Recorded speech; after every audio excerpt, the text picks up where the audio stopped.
Hey you guys, it's Kristina, and today I want to share with you a little piece of my past and a story that is very personal to me, and it's how I became a vegetarian.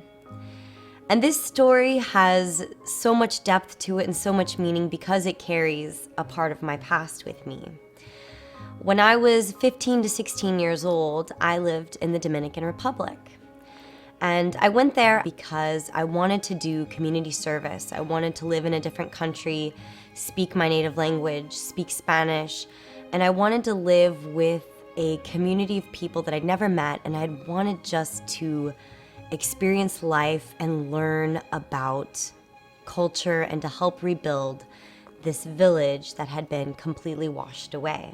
This experience was life-changing for me, not just because I got to go and live in a different country at such a young age and help rebuild this community and create family and learn about this culture, but also because it opened my eyes to the way that animals are treated and raised and farmed when you have to do it yourself.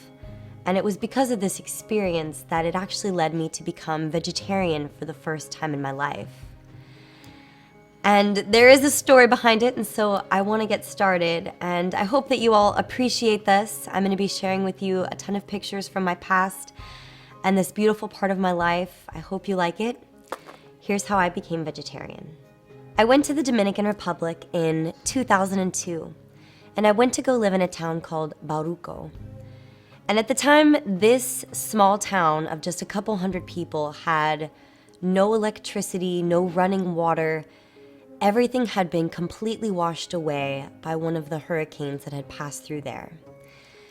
This town was right on the border of Haiti, and so there was a lot of disease and sickness, and there were many children and families who really needed help and assistance. I went to Bauruco with an organization called Patni, and this organization pulled together a group of students from all across the United States, just a few of us, maybe about 20 of us, to come together to help put this community back together.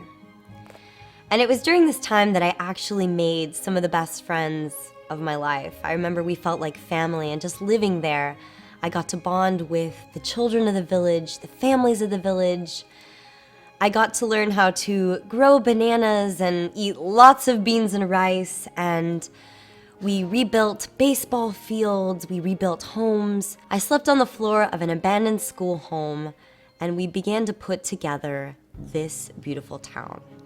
I learned how to salsa, merengue, and dance, and it was just the time of my life. I can't begin to tell you how many good memories I have from this trip. But the one that I walked away with that has probably affected me the most today was how I stopped eating meat. And it's actually kind of funny because I remember within just the first week of me arriving to Bauruco, I remember there were tons of farm animals everywhere, all over this little town. There were stray dogs, stray pigs, stray goats, and even stray little chickens that would be running around all over the place. And I remember when I first got there, I actually found this cute set of little chicks that I took to. I felt like their mother hen. And I remember I played with them all the time and I raised them. And you don't really ever think about eating an animal as you're having fun raising it, because you learn to love the animal just like loving a dog or a cat. You learn to love it as you raise it. And as months had gone by, I remember these chickens had grown very big, and I loved them. So when you're young and you've been exposed to many different types of products in a grocery store, everything comes in a package.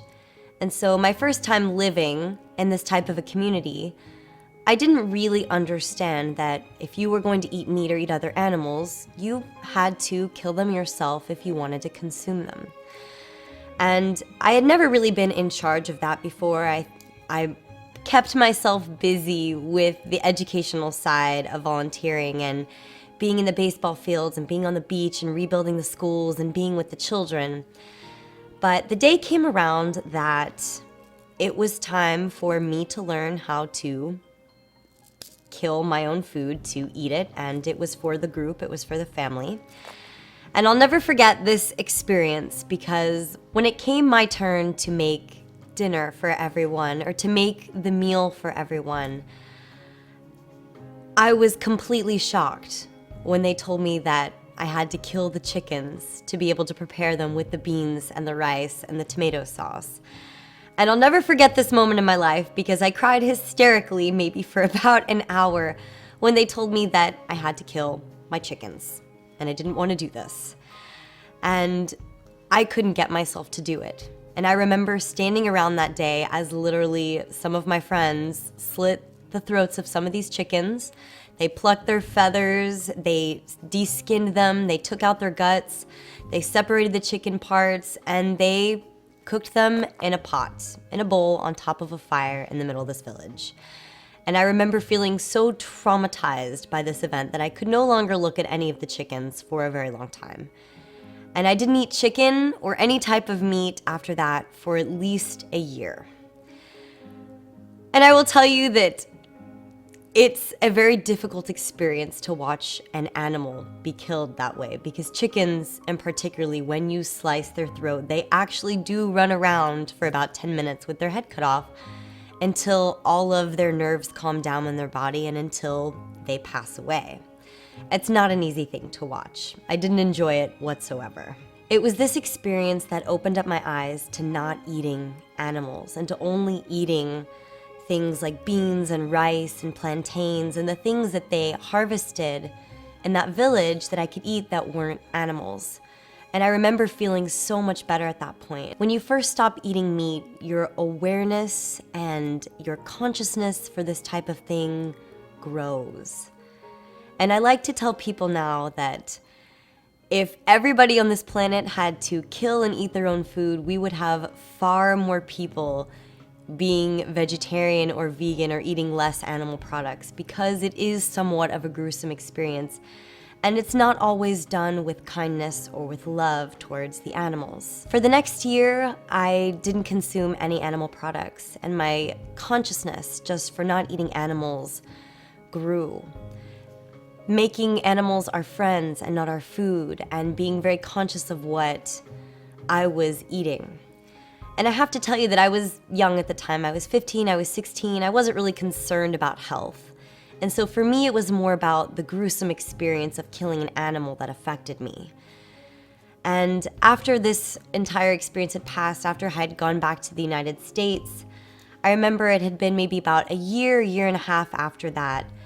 And I remember being in the grocery store, and I remember thinking, wow, they make everything look so harmless. You know, the chicken is packaged so nicely, wrapped in the plastic. There's no blood on it, and they make it look like happy, grass-fed animal protein, right? And it looks so easy. All you have to do is take it home, unwrap it, put it on a stove. You never got to meet the animal. You never had to kill it. You never had to see the slaughtering. You never got to see the blood.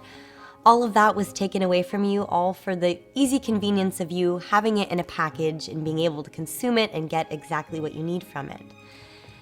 And because I felt so much pressure from family and friends and people saying that I wasn't getting enough protein, and also because I was only maybe 17, 16 years old, I started eating meat again.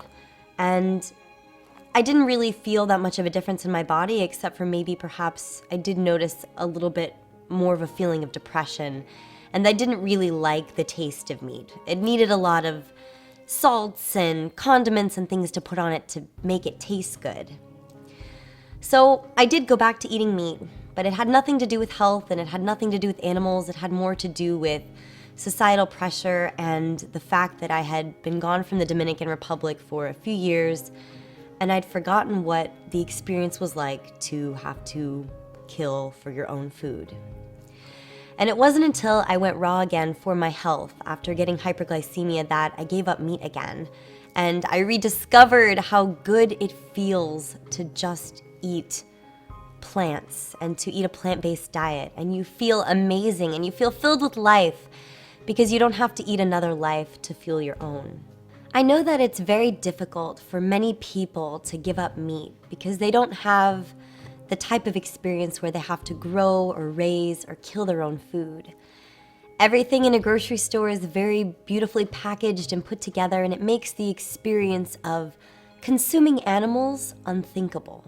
There are infinite reasons of why people take on a vegetarian or a vegan or a plant-based or even a fully raw lifestyle.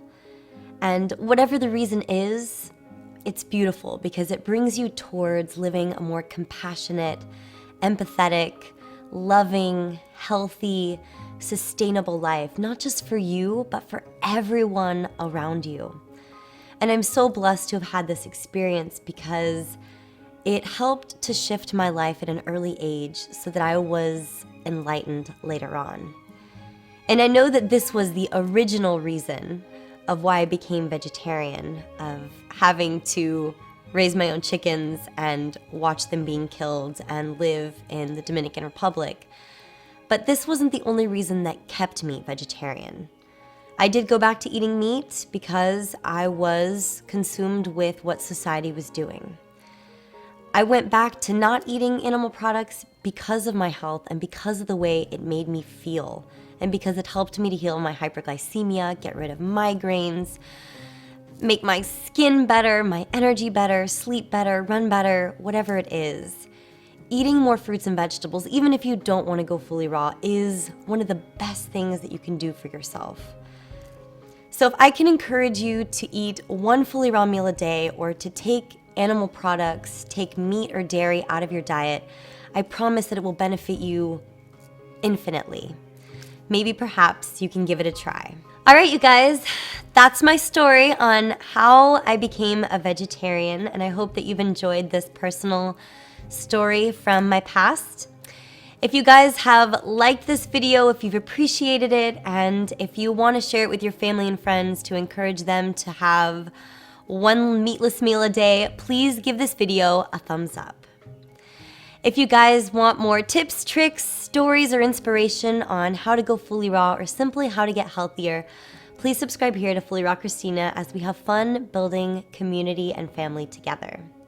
If you guys want to follow me daily, you can also find me on Facebook, Pinterest, Instagram, and Twitter, all at Fully Raw Kristina.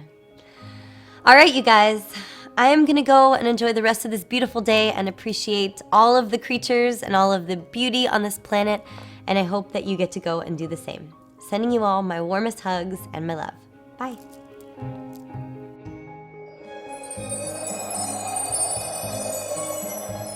The next thing I should talk about is why people shouldn't eat a lot of rice and beans. I ate way too many rice and beans while I was there.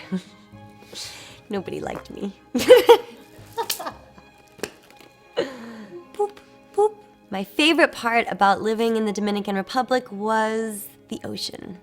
Waking up every morning and going and jumping in the ocean. And there were all these rocks, and I just remember feeling like I loved jumping in, and there was this huge, like 30 steep drop, and it made all these waves come in, and some of the kids would surf or bungee board or whatever, but I just remember loving being taken over by the undercurrent and feeling like I had no control over my body and then being washed ashore. It was just the best feeling ever.